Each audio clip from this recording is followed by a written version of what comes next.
This is day 334. When all signs point left, go right. I'm not sure where I got this piece of advice, but it has served me in times past. When everyone is going in one direction and you are able to notice that, there will most assuredly be a market headed in the opposite direction. It is hard to compete when everyone is going in the same direction. It's hard to get noticed and it's hard to differentiate. When you are swimming in the opposite direction, you stand out clearly. People naturally want to know why. What are you seeing that no one else can see? This concept has most applicability in the investment world. If you find something that you are right about and what you believe is not the general consensus, then this can lead to large returns. The general thought is that pricing often includes consensus. Often the price you see reflects more consensus than actual value. So if you find something that has great value that no one has seen yet, you will gain by eliminating the price adjustment that happens when other people start to take notice.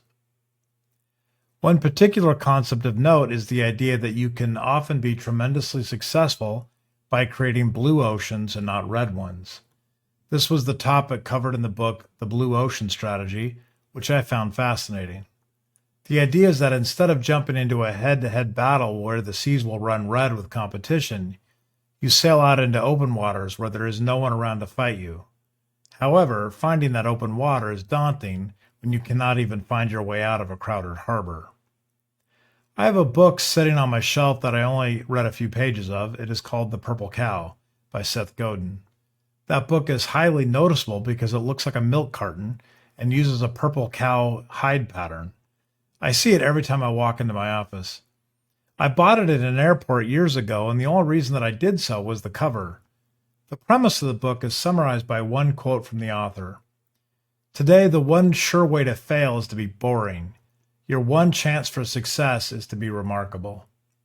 He effectively says that in the modern world, the only real way to be successful is to build a remarkable product and target it at a select audience that will spread the word for you. I'm not sure that he is 100% correct here. I think advertising still works, but it certainly would not be hurt by this theory. As I have learned over time, successful marketing is all of the above, not just a single option. This brings me to another idea. When I was in college, I read several papers on cognitive bias, and perhaps the most memorable was Hedwig von Restroff. While at the University of Berlin, she researched and referred to what was something called the isolation effect. This theory came from a series of experiments in 1933 that gave participants sequences to remember over the span of 3 days. The experiments supported the core of her theory, which was that when multiple stimuli are presented, the one that differs the most is the most likely to be remembered. A common example is this: a list of fruit: apples, oranges, strawberries, honeydew, pears, red squirrel, grapes, and mangoes. You will remember red squirrel because it stood out. This von Restroff effect has become so commonplace to us that we take the idea for granted. Clearly, if you want people to remember you, you have to be different. A while ago, I found myself in the middle of middle management at a large company. I had no idea how I ended up there. It just happened, and there I was, being herded like all the other cattle, slowly, ever so slowly, toward the presupposed direction of growth at scale. By the way, if someone uses the phrase growth at scale, they are either trying to sell you software that you do not need, or they are a middle manager trying to justify their lackluster sales results. I started to realize that there were so many organizations, divisions, and service departments in this company that I had no hope of getting my team to focus on what I felt was the most important. That was when I remembered the von Restroff effect.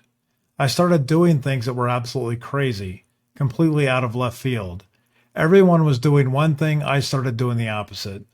By doing so, I was able to gain visibility, attention, and ultimately what I was looking for: memory. They remembered what I was trying to tell them. It was amazing how much effort it took to rise above the fray of everyone swimming in the same direction and get my message noticed. This is an obvious yet powerful concept. Whether you are trying to get a startup off the ground as I am, or working in a corporation, the principles are the same. You could be a young person trying to get a date on your college campus, or a sign twirler trying to bring traffic into your store, the same principle is at work. If you want people to notice you and then remember you, you have to be different. Different in a meaningful and exceptional way, but different nonetheless.